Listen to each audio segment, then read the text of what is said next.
श्री शिवाय नमस्तुभयम।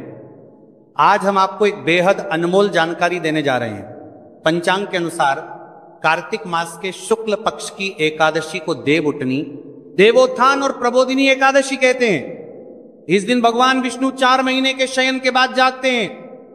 बहुत सी जगहों पर इस दिन तुलसी विवाह भी कराया जाता है। इस दिन से चतुर्मास का समापन होने के साथ ही मांगलिक कार्य भी प्रारंभ हो जाते हैं। आइए जानते हैं साल 2025 में देव उठनी एकादशी की सही तारीख, पूजा व पारण का शुभ मुहूर्त, पूजा विधि और इस दिन क्या करें क्या ना करें। देव उठनी एकादशी शुभ मुहूर्त 2025 साल 2025 में देवउठनी एकादशी का व्रत 1 और 2 नवंबर को रखा जाएगा। एकादशी तिथि प्रारंभ होगी 1 नवंबर सुबह 9:11 एकादशी तिथि समाप्त होगी। 2 नवंबर सुबह 7:31 अभिजीत मुहूर्त होगा। सुबह 11:42 से दोपहर 12:27 पारण का समय होगा। 2 नवंबर दोपहर 1:11 से दोपहर 3:23 हरिभासर समापन होगा। दोपहर 12:55 देवउठनी एकादशी पूजा विधि एकादशी के दिन सुबह स्नान के बाद व्रत का संकल्प लें और भगवान विष्णु की विधिवत पूजा करें। 1 नवंबर शनिवार को पड़ने वाली देवउठनी एकादशी के शुभ अवसर पर यदि आप एक चीज खा लेते हैं तो आपके जीवन से गरीबी हमेशा के लिए समाप्त। भक्तों, आने वाली 1 नवंबर देवउठनी एकादशी के खास दिन पर जिन लोगों के घर में बनाई खाई जाती है, ये 3 चीजें उनके घर में पूरे साल होती हैं। धन दौलत की वर्षा। जी हां भक्तों, 1 नवंबर 2025 को पड़ने वाली देवउठनी एकादशी जो के दौरान पड़ने वाली प्रथम अमावस्या है। यह अमावस्या बहुत ही शक्तिशाली और चमत्कारी अमावस्या है, क्योंकि यह के महीने में पड़ी है, का दिन चल रहा है, इसलिए इसका महत्व और भी अधिक बढ़ गया है। महिलाएं देवउठनी एकादशी का व्रत अपनी इच्छा पूर्ति तथा घर में सुख समृद्धि के लिए रखती हैं। वैसे तो यह व्रत मौन रहकर रखा जाता है, मगर आपको देवउठनी एकादशी के दिन एक चीज जरूरी खा लेना है। इससे आपकी धन दौलत में वृद्धि तो होगी ही होगी, साथ में आपके घर में धन दौलत की वर्षा होगी। इसीलिए भक्तों, आप अपने फायदे के लिए इस वीडियो को पूरा ही देखें, आधा अधूरा ना देखें। कई लोग होते हैं जो वीडियो को बीच बीच से देखते हैं, काट काट कर देखते हैं, और फिर ऐसे व्यक्ति को जीवन में कभी सफलता हासिल भी नहीं हो सकती। इसलिए वीडियो को आधा अधूरा छोड़कर ना जाए, आप वीडियो को पूरा ही देखा करें, क्योंकि भक्तों पूरे के पूरे 144 वर्षों के बाद दुर्लभ संयोग में पड़ने जा रही है। और पूज्य गुरु जी ने कहा है कि 1 नवंबर देवउठनी एकादशी के दिन भले ही कुछ मत खाना, लेकिन यह एक चीज जरूर खा लेना। भगवान भोलेनाथ जी और माता लक्ष्मी जी के आशीर्वाद से आपके घर में इतना पैसा आएगा कि संभाल नहीं पाओगे। साथ ही हम आपको यह भी बताएंगे कि हाँ, कुछ भी हो जाए, लेकिन 1 नवंबर सर्वपवित्र अमावस्या पर ऐसा भोजन घर में भूलकर भी मत बनाना और ना ही उसे खाना, पूरा घर परिवार बर्बाद हो जाएगा। साथ ही भक्तों, इस वीडियो में जानिए 1 नवंबर देवउठनी एकादशी पर ऐसा क्या खाना चाहिए जिससे कि आपके जीवन में भगवान भोलेनाथ की कृपा प्राप्त हो। साथ ही इस वीडियो में हम आपको यह भी बताएंगे कि 1 नवंबर देवउठनी एकादशी पर भूलकर भी ये 4 काम कभी मत करना, नहीं तो बर्बाद होते देर नहीं लगेगी। साथ ही भक्तों, देवउठनी एकादशी पर आपको ये 7 काम कभी नहीं करने चाहिए। जो भी माताएं बहनें सर्वपितृ अमावस्या के दिन इन 7 कामों को करती हैं तो उसकी जिंदगी बर्बाद हो जाती है, उसके घर में कंगाली छा जाती है। और जिस घर में भी ये 7 कार्य होते हैं, माता लक्ष्मी ऐसे घर से हमेशा के लिए चली जाती है। भक्तों, साथ में हम आपको यह भी बताएंगे कि 1 नवंबर देवउठनी एकादशी के दिन अगर आप इन चीजों का दान कर देते हो तो आपके घर में कभी धन की कमी नहीं होगी, हमेशा ही रुपया पैसा आपके घर में आएगा। तो माइना संग, हम आपको ऐसी ज्ञानवर्धक जानकारी बताने का आपसे कोई पैसा नहीं लेते, बिल्कुल फ्री में जानकारी उपलब्ध कराते हैं। इसीलिए आप वीडियो को पूरा ही देखें, आधा अधूरा ना देखें। कई लोग होते हैं जो वीडियो को काट काट कर देखते हैं, बीच बीच से देखते हैं, और फिर ऐसे व्यक्ति को जीवन में कभी सफलता हासिल भी नहीं हो सकती। इसलिए वीडियो को आधा अधूरा छोड़कर ना जाए, आप वीडियो को पूरा ही देखा करें। चलिए भक्तों, अब हम जान लेते हैं कि 1 नवंबर सर्वपितृ अमावस्या के दिन कौन सी चीज जरूर ही खाने के लिए लेना चाहिए। फिर आपको करोड़पति बनने से विधाता या नहीं रोक पाएगा भक्तों, क्योंकि भक्तों 144 वर्षों के बाद देवउठनी एकादशी ऐसे शुभ समय में पड़ने जा रही है और देवउठनी एकादशी हिंदू धर्म के लोगों के लिए सबसे श्रेष्ठ मानी जाती है। और भक्तों, इस दिन किया गया कोई भी उपाय कभी भी निष्फल नहीं जाता, बेकार नहीं जाता, मतलब हमेशा लाभ ही लाभ प्रदान करवाता है। चलिए भक्तों, सबसे पहले हम आपको सर्वपितृ अमावस्या की थोड़ी सी जानकारी दे देते हैं। भक्तों, इस बार 2025 में देवउठनी एकादशी को लेकर लोगों के मन में कंफ्यूजन की स्थिति बनी हुई है कि यह व्रत किस दिन रखा जाएगा, 1 नवंबर कैसे किया जाएगा, शुभ मुहूर्त क्या रहेगा, इस दिन क्या खाना है और क्या नहीं खाना है। इस वीडियो में हम आपका सारा कंफ्यूजन दूर कर देंगे। बस आपको संपूर्ण जानकारी के लिए इस वीडियो को पूरा देखना होगा। और भी बहुत सारे लोगों के प्रश्न आ रहे हैं कि देवउठनी एकादशी पर हम पवित्र नदियों में स्नान नहीं कर सकते तो क्या करें, पहली बार यह व्रत कर सकते हैं या नहीं। इन सभी प्रश्नों के उत्तर आज हम इस वीडियो में जानेंगे और यह भी बताएंगे कि वो कौन सी चीज है जो हमें 1 नवंबर सर्वपितृ अमावस्या के दिन जरूर ही खा लेनी चाहिए। अगर आप ये चीज सर्वपितृ अमावस्या के दिन जे खा लेते हो तो आपको धनवान बनने से विधाता भी रोक नहीं पाएंगे। सातकारी ही भक्तों देवउठनी एकादशी है और देवउठनी एकादशी की रात तुलसी में एक चीज जरूर बांध देना चाहिए। अगर आप देवउठनी एकादशी के दिन तुलसी में यह खास चीज बांध देते हो तो माता लक्ष्मी जी की कृपा से आपके जीवन में जो गरीबी है वह सब दूर हो जाएगी। भक्तों, इसलिए वीडियो को पूरा ही देखें, आधा अधूरा ना देखें।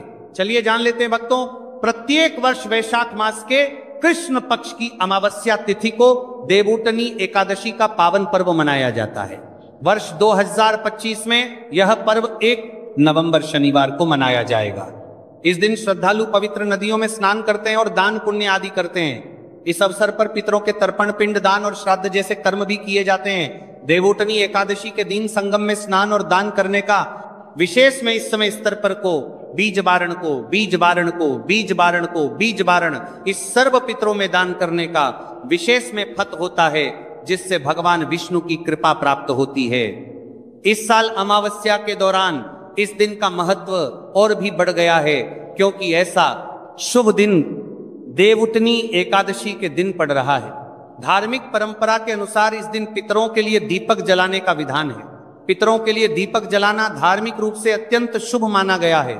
यह कर्म उनकी आत्मा की शांति के लिए आवश्यक होता है और वंशजों को उनके आशीर्वाद की प्राप्ति होती है। भक्तों, चलिए सबसे पहले हम आपको बता देते हैं कि देवउठनी एकादशी की सही डेट टाइम क्या है। फिर हम आपको बारी बारी से सभी जानकारी बताते हुए चलेंगे और यह भी बताएंगे कि वो कौन सी चीज है जो हमें देवउठनी एकादशी के दिन जरूरी खा लेनी चाहिए।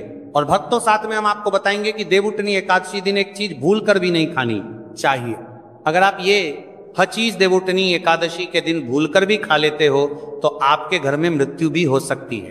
तो ऐसा गलत काम भूल कर भी मत करना और अनर्थ होने से पहले वीडियो को आप पूरा जरूर देखकर जाना। बहुत ही खास और ज्ञानवर्धक वीडियो है। तो चलिए भक्तों, जानते हैं देवउठनी एकादशी की सही डेट टाइम और शुभ मुहूर्त के बारे में। लेकिन उससे पहले आपसे हाथ जोड़कर एक रिक्वेस्ट करते हैं कि अगर आप इस चैनल पर नए हैं तो चैनल को सब्सक्राइब करके वीडियो को एक लाइक जरूर करें। साथ ही आप अपनी राशि को कमेंट बॉक्स सब्सक्राइब करके कुछ दिनों से पड़े मर्तन होगा पर मैं राशि नजर 12 आ रहा होगा में जरूर डाल दें, क्योंकि हम राशि से जुड़ा भाग्य भी बताते हैं और भाग्य में चल रही परेशानियों को तत्काल दूर करने के लिए आसान से आसान उपाय भी बताते हैं। भक्तों, चलिए जान लेते हैं कि 2025 में देवउठनी एकादशी की सही डेट टाइम क्या है। चलिए जान लेते हैं। हिंदू पंचांग के अनुसार साल 2025 की देवउठनी एकादशी 1 नवंबर को मनाई जाएगी। यह महीने को चला करके करीवार नाथ जी ही अमावस्या होगी। वैदिक पंचांग के अनुसार इस साल माह की देवउठनी एकादशी तिथि की शुरुआत 1 नवंबर 2025 की रात 756 पर होगी और इस तिथि का समापन 1 नवंबर 2025 को शाम होगी 47 पर होगा। ऐसे में उदया तिथि को देखते हुए देवउठनी एकादशी 1 नवंबर शनिवार को मनाई जाएगी और देवउठनी एकादशी का व्रत और पूजा 1 नवंबर को ही होगी। सर्वपितृ अमावस्या के दिन ब्रह्म मुहूर्त में स्नान और दान करना अत्यंत शुभ माना जाता है। इस दिन गंगा, यमुना और सरस्वती नदी के संगम में देवताओं का वास होता है, इसलिए मौनी अमावस्या पर इन पवित्र नदियों के जल से स्नान किया जाता है। इस दिन जरूरतमंदों को दान करने से व्यक्ति को शुभ फलों की प्राप्ति होती है, साथ ही भगवान विष्णु की कृपा भी होती है। वीडियो में आगे की जानकारी बताने से पहले अभी तक कमेंट बॉक्स में जय माता लक्ष्मी नहीं लिखे हैं तो जय माता लक्ष्मी बाती है, तो मेरे माता लक्ष्मी लिखे हैं तो जय माता लक्ष्मी बाती है। वीडियो में बॉक्स पहले 50 है, नहीं बाती है, श्मी जरूर लिखना। जब आप हमारे कमेंट बॉक्स में जय माता लक्ष्मी लिखते हैं तो हमें काफी अच्छा लगता है, और आप हमारी वीडियो को लाइक करते हैं तो हमारा मनोबल बढ़ता है, जिससे कि अच्छी अच्छी जानकारी होती है, आप सभी लोगों के लिए लेकर के आते हैं। चलिए भक्तों, अब हम आपका ज्यादा समय बर्बाद ना करते हुए जान लेते हैं कि देवउठनी एकादशी के दिन किन चीजों का दान जरूर करना चाहिए, क्योंकि सर्वपित्र अमावस्या के दिन किया जाने वाला दानक दान से भी बड़ा दान माना जाता है। चलिए भक्तों, अब हम जान लेते हैं कि देवउठनी एकादशी के दिन किन चीजों का दान हमें जरूर करना चाहिए। तो भक्तों, पहली चीज है चावल का दान। धार्मिक मान्यता के अनुसार देवउठनी एकादशी के दिन चावल का दान विशेष रूप से शुभ माना जाता है। चावल अन्न का रूप होता है, और यह मान्यता है कि चावल का दान करने से घर में समृद्धि आती है, और जो व्यक्ति दान करता है वो अपने जीवन में धन की कमी से मुक्त हो जाता है। इसके अलावा चावल का दान करने से पुण्य की प्राप्ति होती है, और यह पापों का नाश करने में भी सहायक माना जाता है। धार्मिक दृष्टि से चावल का दान एक प्रकार से ईश्वर की सेवा करना है, और यह व्यक्ति के जीवन में सकारात्मक बदलाव ला के बाकी मिलाकर के उसका दिखाता है। एक दान करने से की तरफ से आरात्मक बदलाव सकता है। चावल का दान विशेष रूप से उन लोगों को करना चाहिए जो अन्न की कमी महसूस करते हैं। भक्तों, दूसरी चीज है सफेद तिल का दान। देवउठनी एकादशी के दिन सफेद तिल का दान करना भी एक महत्वपूर्ण धार्मिक कार्य माना जाता है। तिल का दान करना एक बहुत पुरानी परंपरा है, और विशेष रूप से यह दिन तिल दान के लिए उपयुक्त माना जाता है। सफेद तिल का दान करने से व्यक्ति को भगवान विष्णु की कृपा प्राप्त होती है। ऐसा कहा जाता है कि दर्ज भगवान विष्णु सफेद तिल से प्रसन्न होते हैं, और जो लोग तिल का दान करते हैं उनके जीवन में भगवान की कृपा बनी रहती है। सफेद तिल को दान करने से शारीरिक और मानसिक रूप से भी शांति मिलती है, साथ ही यह पापों के नाश और पुण्य की प्राप्ति में सहायक होता है। तिल के दान से विशेष रूप से जीवन में सुख, शांति, समृद्धि और आंतरिक संतोष की भावना उत्पन्न होती है। इसके अलावा तिल का दान किसी अन्य व्यक्ति को भी स्वास्थ्य लाभ और समृद्धि की दिशा में मदद करता है।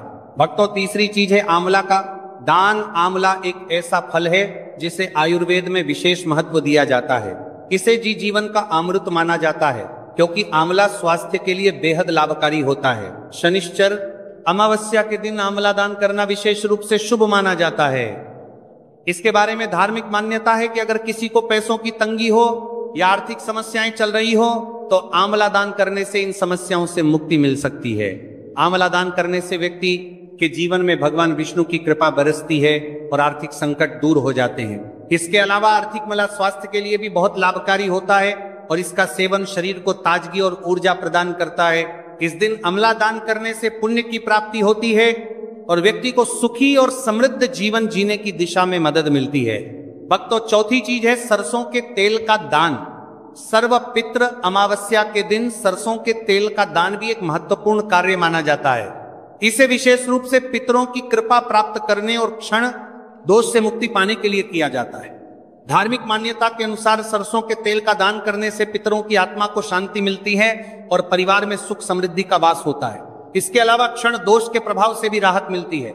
यह माना जाता है कि यदि किसी व्यक्ति के जीवन में शनि का दोष है तो सरसों के तेल का दान करने से शनि की प्रतिकूल प्रभावों से मुक्ति मिलती है और जीवन में सकारात्मक बदलाव आता है। इसके साथ ही सरसों के तेल का दान करने से व्यक्ति के जीवन में सुख, शांति और समृद्धि का वास होता है। सरसों के तेल का दान विशेष रूप से उन लोगों के लिए लाभकारी होता है जिनकी कुंडली में शनि ग्रह का प्रकोप हो। इस दान से शनि के प्रभाव को शांति मिलती है और जीवन में बाधाओं का नाश होता है।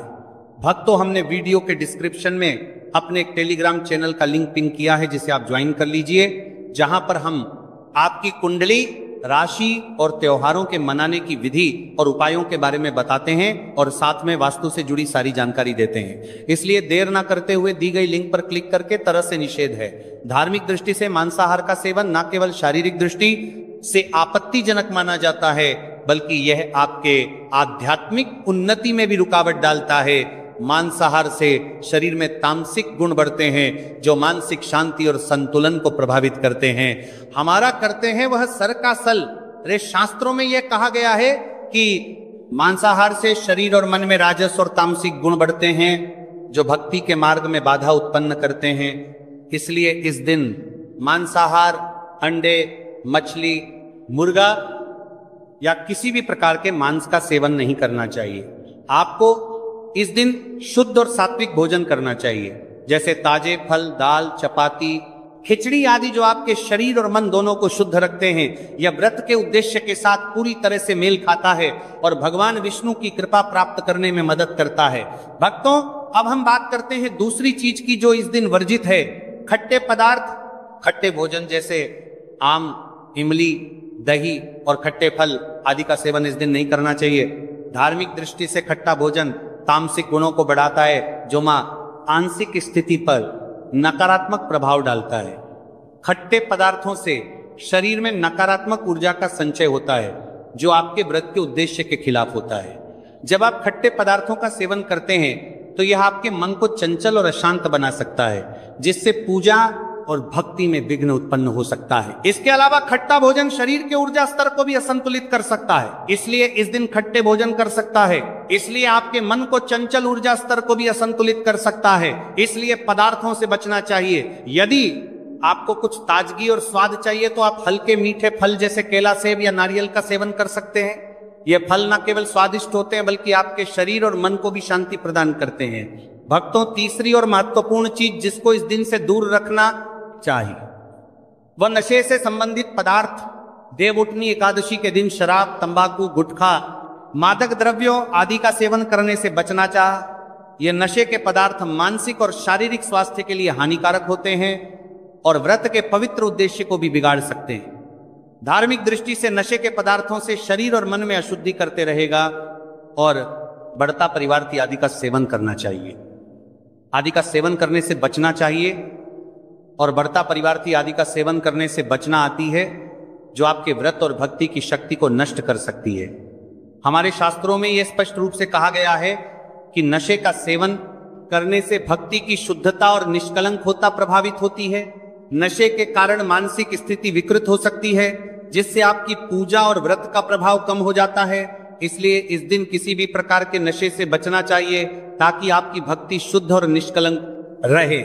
नशे से बचकर आप अपने मन और शरीर को शुद्ध कर सकते हैं और भगवान विष्णु की कृपा प्राप्त कर सकते हैं। अब हम बात करते हैं चौथी चीज जो है शक्कर और मिठाई के सेवन की। इस दिन अत्यधिक मीठा और शक्कर युक्त पदार्थों का सेवन नहीं करना चाहिए। शक्कर का अत्यधिक से सेवन शरीर में राजस और तामसिक गुणों को बढ़ाता है जो व्रत के उद्देश्य के खिलाफ होता है। या मिठाई खाते हैं तो ये आपकी मानसिक स्थिति को प्रभावित कर सकता है और वृत्ति को संतुलित रखने में कठिनाई पैदा कर सकता है। हालांकि इस दिन हल्के मीठे फल जैसे केला, सेब और नारियल आदि का सेवन किया जा सकता है जो शरीर के लिए लाभकारी होते हैं और मानसिक शांति बनाए रखते हैं। लेकिन अत्यधिक शक्कर और मिठाई का सेवन करने से बचना चाहिए क्योंकि यह व्रत के उद्देश्य से मेल नहीं खाता।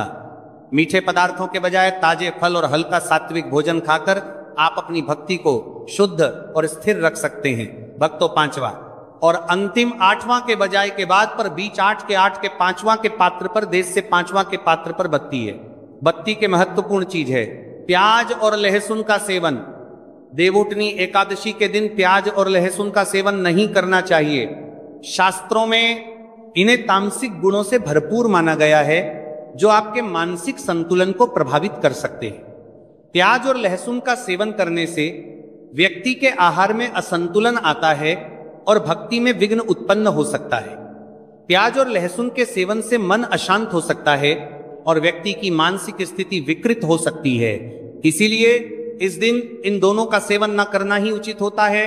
आगे की जानकारी बताने से पहले आपसे एक रिक्वेस्ट करते हैं कि अगर आप इस चैनल पर नए हैं तो चैनल को सब्सक्राइब करके वीडियो को एक लाइक जरूर करें।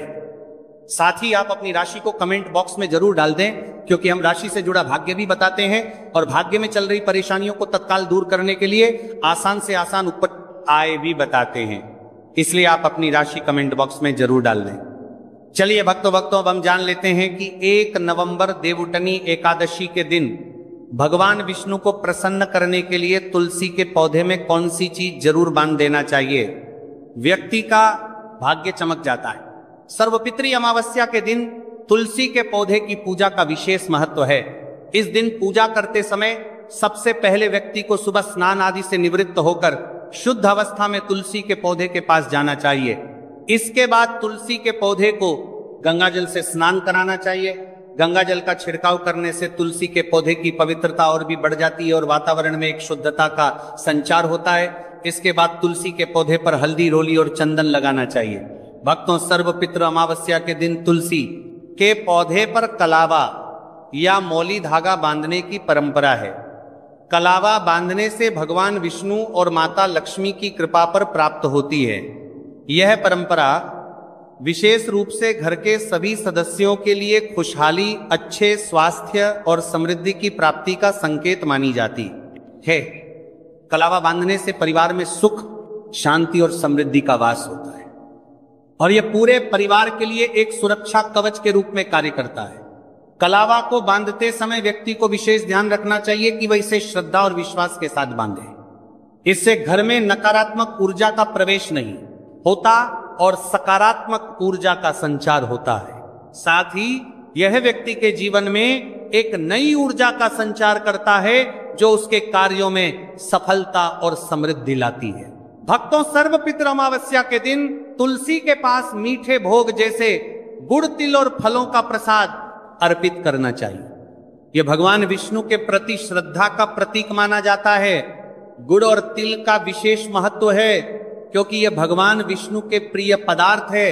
गुड़ का सेवन शरीर के लिए फायदेमंद होता है और तिल के साथ इसे अर्पित करने से विशेष पुण्य की प्राप्ति होती है। गुड़, तिल और फल अर्पित करने से घर में समृद्धि और धन की वृद्धि होती है। यह मान्यता है कि इस दिन भगवान विष्णु को यह भोग अर्पित करने से उनके आशीर्वाद से व्यक्ति के जीवन में दरिद्रता और परेशानी दूर होती है और खुशहाली का वास होता है। तो ये थे पूज्य गुरु जी द्वारा बताए गए कुछ बहुत ही खास उपाय। अगर आपको जानकारी अच्छी लगी हो तो वीडियो लाइक करिएगा। मिलते हैं फिर।